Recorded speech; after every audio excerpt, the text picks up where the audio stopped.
తెలంగాణలో ప్రభుత్వ ఉద్యోగం పొందాలనుకునే ప్రతి అభ్యర్థికి గ్రూప్ 3 పరీక్షలో మంచి ర్యాంక్ సాధించడం చాలా ముఖ్యం. అయితే పరీక్షలో విజయం సాధించేందుకు కేవలం సిలబస్ చదవడం మాత్రమే కాదు, ఎగ్జామ్ లో ఎలా ప్రదర్శించాలో తెలుసుకోవడం కూడా ఎంతో కీలకం. ముఖ్యంగా మల్టిపుల్ చాయిస్ క్వశ్చన్స్ అటెంప్ట్ చేయడంలో సరైన వ్యూహాలను పాటిస్తే విజయానికి దారులు సులభమవుతాయి. ఈ రోజు మీరు పాటించాల్సిన కొన్ని ముఖ్యమైన టిప్స్ ను ఎగ్జామ్ హాల్లో ఎలా ప్రవర్తించాలో తెలుసుకుందాం. పరీక్షలో విజయం సాధించాలంటే ముందు మనలో పాజిటివ్ దృక్పథం ఉండాలి.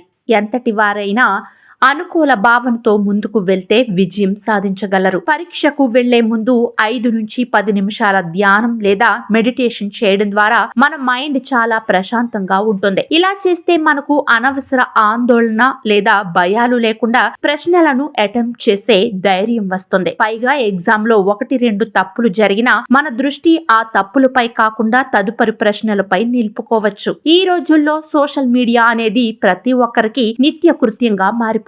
కానీ పరీక్ష సమయాల్లో ఇది మన సమయాన్ని ఎక్కడో ఒక చోట దెబ్బతీస్తుంది. అనవసరమైన డిస్ట్రాక్షన్లకు గురి కాకుండా సోషల్ మీడియా నుండి కొంతకాలం దూరంగా ఉండడం మంచిదని చెప్పాలి. మీరు చేసే ప్రతి క్షణం మీకు విలువైనది కాబట్టి ఎగ్జామ్ ప్రిపరేషన్ మీద మాత్రమే మీ దృష్టిని కేంద్రీకరించండి. మల్టిపుల్ చాయిస్ ప్రశ్నలకు సమాధానాలు చాలా జాగ్రత్తగా ఇవ్వాలి. ఇది కేవలం ఒకసారి చదివి ఏదో ఒకటి గెస్ చేసే ప్రశ్నలు కావు. ఈ ప్రశ్నలను అటెంప్ట్ చేయడంలో ముందుగా ప్రశ్నను పూర్తిగా అర్థం చేసుకోవాలి. అప్పుడు మాత్రమే మనకు సరైన సమాధానం తెలుస్తుంది. ఎలిమినేషన్ టెక్నిక్ ను ఉపయోగించడం ద్వారా మన సమాధానాలను మరింత నమ్మకంగా అటెంప్ట్ చేయవచ్చు. ఎలిమినేషన్ టెక్నిక్ లో 100% కరెక్ట్ అనిపించిన ప్రశ్నలకు ముందు సమాధానాలు ఇవ్వండి. తద్వారా మిగిలిన సమాధానాల్లో సరైన దాన్ని ఎంచుకోవడం సులభం అవుతుంది. తెలంగాణ గ్రూప్ 3 పరీక్షలో నెగిటివ్ మార్కింగ్ లేదు కాబట్టి ఇది మీకు ఒక గోల్డెన్ ఆపర్చునిటీ. మీరు అటెంప్ట్ చేసే ప్రతి ప్రశ్న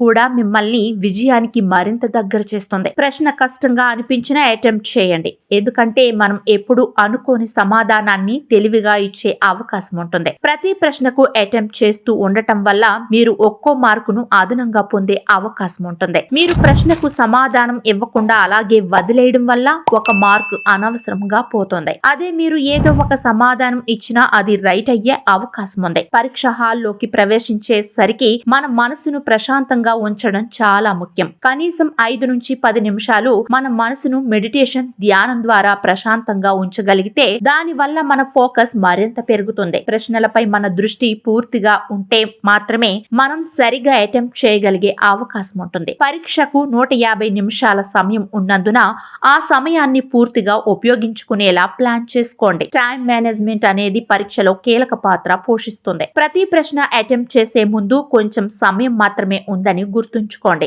ఏ ప్రశ్నలో ఎంత సమయం వెచ్చించాలో ముందుగానే నిర్ణయించుకోండి. ఈ విధంగా టైం మేనేజ్మెంట్ ను చేయడం ద్వారా పరీక్ష మొత్తం సమయానికి పూర్తి చేయగలుగుతారు. తెలంగాణ గ్రూప్ 3 పరీక్షలో విజయం సాధించాలంటే ఈ చిట్కాలను పాటించడం తప్పనిసరి. మల్టిపుల్ చాయిస్ ప్రశ్నలలో సరైన వ్యూహాన్ని అమలు చేయడం ద్వారా మీరు మీ విజయానికి మరింత దగ్గర పడతారు. ఈ వీడియో నచ్చితే లైక్ చేసి షేర్ చేయండి. ఇలాంటి మరిన్ని వీడియోల కోసం మా సోషల్ పోస్ట్ జాబ్ పోర్టల్ ను సబ్స్క్రైబ్ చేసుకోండి.